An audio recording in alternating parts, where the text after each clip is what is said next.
하나님 말씀 요한복음 20장 29절 같이 읽겠습니다.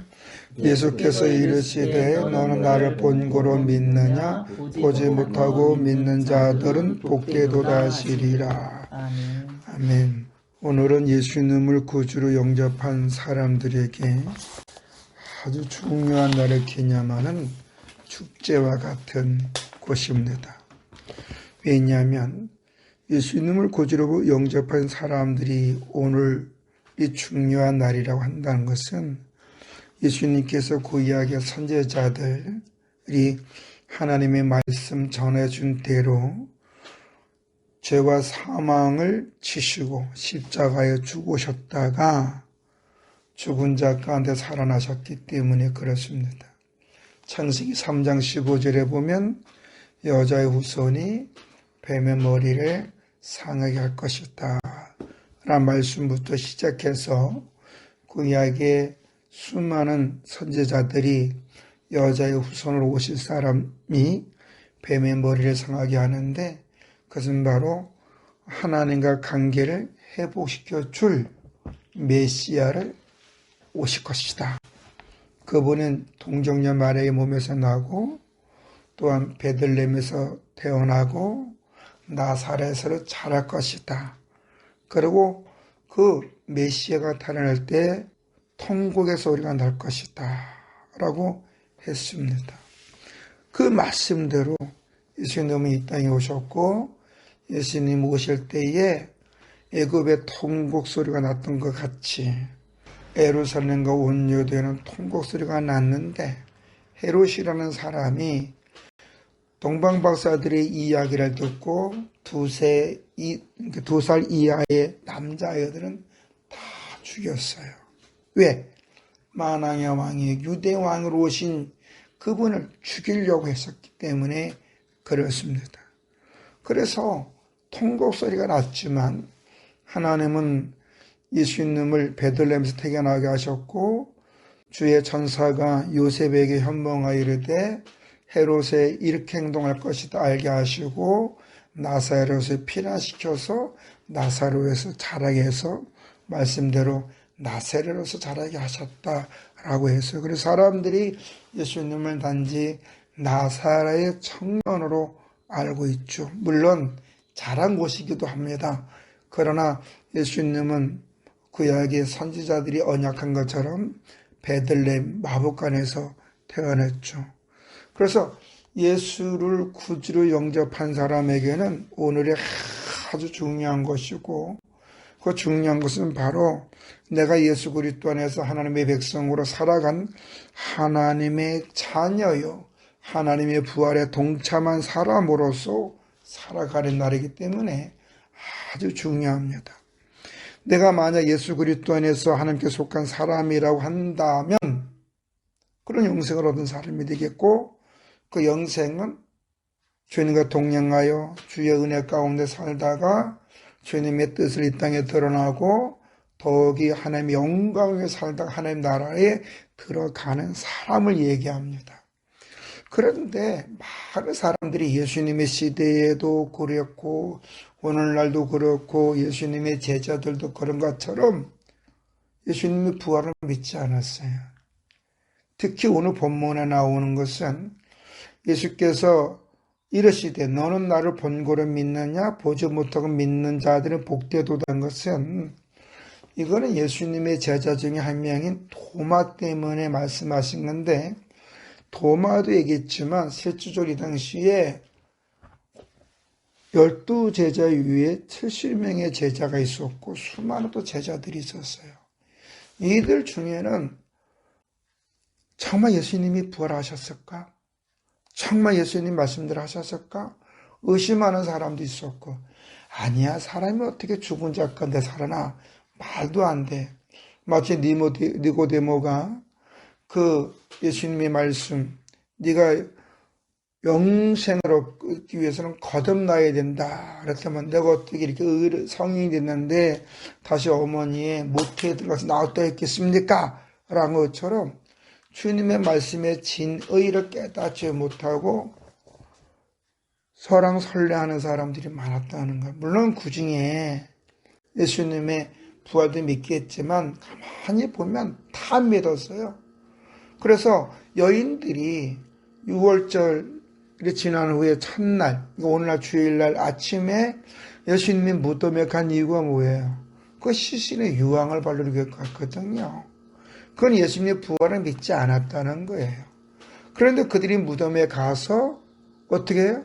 무덤이 빈 것을 하고 돌문이 열린 것을 하고 그때의 부활의 주님 만났지만 그분이 부활의 주님을 알지 못했고 네가 왜 산자를 여기서 보느냐라고 하면서 하나님의 그 은혜가 임할 때 그들은 그 앞에 있는 그분이 부활의 주님인지를 알았죠. 그래서 주님을 만질라 할 때 만지지 말라라고 가정했어요. 그리고 이 여인이 그 제자들이 머무는 숙소에 가가지고 주님 부활하셨다 얘기했지만 사람들이 믿지를 않았어요. 그럴 때 주님이 그 제자들이 모이는 곳에 가서 나타나셨어요. 깜짝 놀라고 고기도 같이 먹고 이럴 때 그 자리는 도마가 없었죠. 그렇지 주님이 다시 어떤 곳에 갔을 때에 제자들은 주님의 부활을 놀라면서 서로가 이야기를 했겠죠.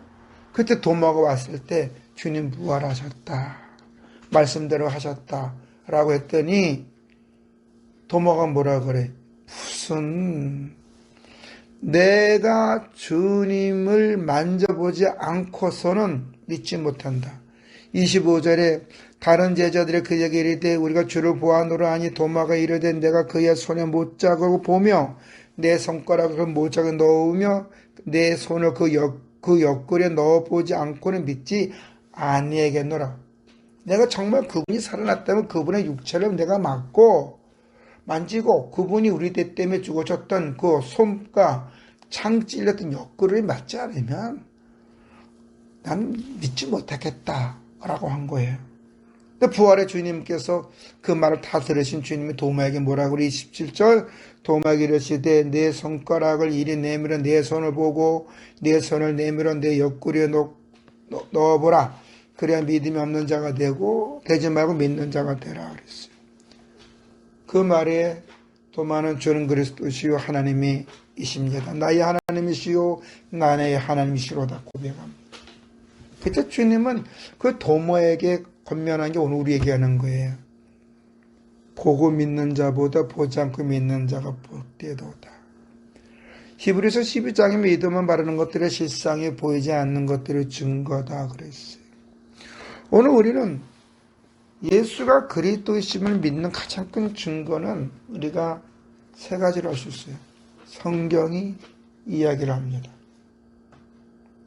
성경은 여자의 후손에 대해서 그분이 누구고 여자의 후손이 왜 오며 왜 여자의 후손을 믿어야 되며 여자의 후손을 믿지 않는 자는 어떻게 될 것이며 여자의 후손을 믿는 사람은 어떻게 살아야 될 것이며 그 여자의 후손이 누구냐? 예수 그리스도이시다. 그 예수를 믿는 자는 멸망차가 영생을 얻으리라. 예수를 믿지 않는 자는 멸망만이야. 그리고 예수를 믿는다는 게 뭘까? 지식적으로 주의가 아니에요. 종교 경험이 있는 게 아니에요. 주의 말씀에 내 뜻을 굴복시키고 주님 말씀대로 살아가는 삶을 예수 믿는 것이다 라고 얘기하죠. 그러니까 성경은 예수가 그리스도를 증거하고 우리가 예수를 믿어야만 하나님의 자녀가 되고 하나님의 자녀들이 된 오늘 우리들은 어떻게 삶을 살아야 되느냐. 왜? 우리가 바르게 살아야 모든 사람들이 예수 그리스도는 구원받아 멸망받지 않고 지옥 가지 않고 천국 가는 삶, 행복한 삶을 살 수 있기 때문에 그들에게 생명을 주기 위해 행복을 주기 위해서 예수 믿는서 어떻게 살아야 되느냐? 성실하게 살으라는 거예요.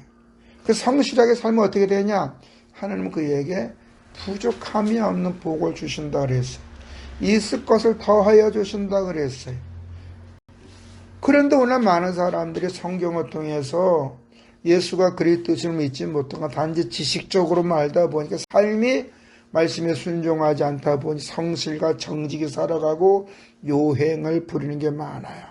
성경에서 보면 일하지 않는 자는 먹지도 말라는 것처럼 하나님이 일하는 자의 하나님인데 오늘 많은 사람들이 성경을 통해서 예수가 그리스도이심을 온전히 믿지 못하니까 하나님 앞에 성실과 정직하게 살지 않고 노력하지 않아요. 노력하지 않아요. 두 번째 뭐가 중요하냐? 교회가 중요한 거예요. 교회 머리 예수라 그랬어요. 이것이 모인 곳이 교회고 또 예배당도 교회고 교회가 해야 할 일은 교회 머리 대신 예수 그리스도를 드러내면서 그 하나님께 예배 드리는 곳이 교회인 줄로 믿습니다. 예배 장소가 교회예요.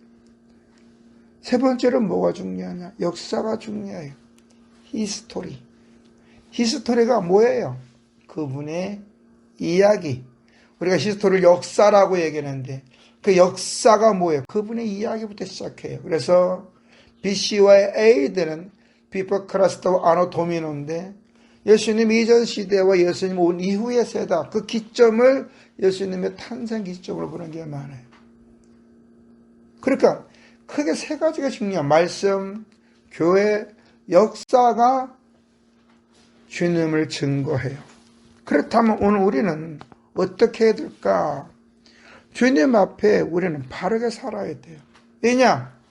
주님 이 땅에 오신 이유가 우리를 죄와 사망에서 건져주셔서 하나님 자녀로 살게 영생을 주셨고 우리에게 삶의 소망을 주었는데 우리가 살다 보면 여러 가지 어렵고 힘든 일이 있을 때 하나님 앞에 그 일을 감당하도록 기도할 때 하나님이 해결해 주신다고 그랬고 또 우리가 열심히 살면 소득을 주신다 그랬어요. 반대로 게으르고 나타나는 징계가 온다 그랬어요. 그래서 우리 예수 믿는 사람들은 하나님은 행위에 의해서 심판한다는 걸 분명히 알아야 돼요. 욥기 34장 11절에 보면 사람의 행위를 따라 갚으시고 각각 그 행위대로 받게 하시니 로마서 2장 6절에 하나님께서 각 사람의 그 행한 대로 보응하시다. 히브리서 2장 2절 천사들을 통하여 하신 말씀을 견고하게 되어 모든 범죄함과 순종하지 아니하며 공정한 보응을 받았거늘. 요한계시록 22장 11절 12절에 보면 불의를 행하는 자는 그대로 불의를 행하고 더러운 자는 그대로 더럽고 의로운 자는 그대로 의를 행하고 거룩한 자는 그대로 거룩하게 하라. 보라 내가 속히 오려니 내게 줄 상이 내게에서 각 사람에게 그가 행한 대로 갚아주리라. 오늘 우리가 예수가 그리스도이신 믿고 주님의 부활에 동참하고 예수 믿는 사람 멸망치고 영생을 얻고 하나님의 자녀로 살아간다 한다면 하나님 우리의 행위를 보고 우리의 행위에 대해 상급을 주시는 믿어야 돼요. 그런 게으르가 나타나면 안 돼요. 각자 해야 할 일을 최선을 다하는 거예요. 이마에 땀을 흘리면서 지혜가 부족할 때 야고보 사도가 말한 것처럼 후히 주시고 꾸짖지 아니하신 하나님께 기도하라. 그럼 너에게 주신다는 것처럼 살다 보면 부족할 때가 많아요. 내가 미처 알지 못할 때가 많아요. 깨닫지 못할 때가 많아요. 감당하지 못할 때가 많아요. 그때 어떻게 하라면 하나님께 기도하라는 거예요. 하나님 도와주세요. 감당할 수 있는 도와주세요. 그럼 하나님이 감당할 수 있는 은혜를 주시는데 때로는 깨닫게 해주시고 때로는 주변에 복된 사람을 붙여주어서 그 일을 감당할 수 있도록 해줄 줄로 믿습니다. 그래서 중요한 것은 내가 예수 그리스도 안에서 주님과 함께하고 하나님은 나의 아버지 지켜준다는 그 확신 속에서 내가 주님 앞에 바르게 쓰는 게 그게 부활의 믿음이 부활의 소망이 예수 믿는다고 하면서 게으르고 나태하고 하나님을 업신여기고 부모를 함부로 하고 형제간에 다툼이 있고 자기 이득과 자기의 만족 충족을 위해 살아간다는 사람은 그 예수 잘못 믿는 거예요. 그거는 그 예수 안 믿는 악한 자 영적으로 그런 사람은 살 수 있죠. 나름대로 잘. 그러나 징계가 임해. 그러나 하나님을 경외하는 사람들은 어때요? 하나님을 경외하는 만큼 부모를 공경하고 형제간에 우애했고 서로가 서로의 유익함을 주려고 노력하면서 주어진 최선을 다할 때 그때 번성의 축복은 자동으로 임할 줄로 믿습니다. 형통의 은혜는 자동으로 이기는 거예요. 하나님 앞에 일하니 형통은 자동으로 오는 거예요. 그다음 많은 사람이 일하지도 않고 형통해지려고 하니까 자꾸 문제가 꼬이고 자기 욕심대로 살다 보니까 남을 죽이려고 하고 남을 업신여기게 하고 가졌다고 남을 학대하는 거 그거 정말 미련한 짓이고 심판받을 짓이라는 거예요. 오늘 우리는 주님의 부활에 동참한 자로서 교회 머리 되시고 우리의 주권자 되시고 우리의 아버지 되신 아버지 하나님 앞에 예수 그리스도 이름으로 간구한 내가 주님의 자녀가 됐다는 걸 감사하면서 언제 주님의 나라 갈지 모르겠으나 하나님의 나라가 언제 이 땅에 갈지 모르겠으나 우리가 예수 그리스도는 분별력이 있는 삶을 살고 성실과 정직함으로 바르게 살도록 노력한다고 한다면 하나님은 복의 복을 더하여 주시고 신명기 28장 1절 13절의 말씀처럼 형통한 은혜를 줄 줄로 믿습니다. 복을 받아서 행복을 나눠주는 우리가 되기를 주의 이름으로 축원합니다. 걸어가신 아버지 하나님,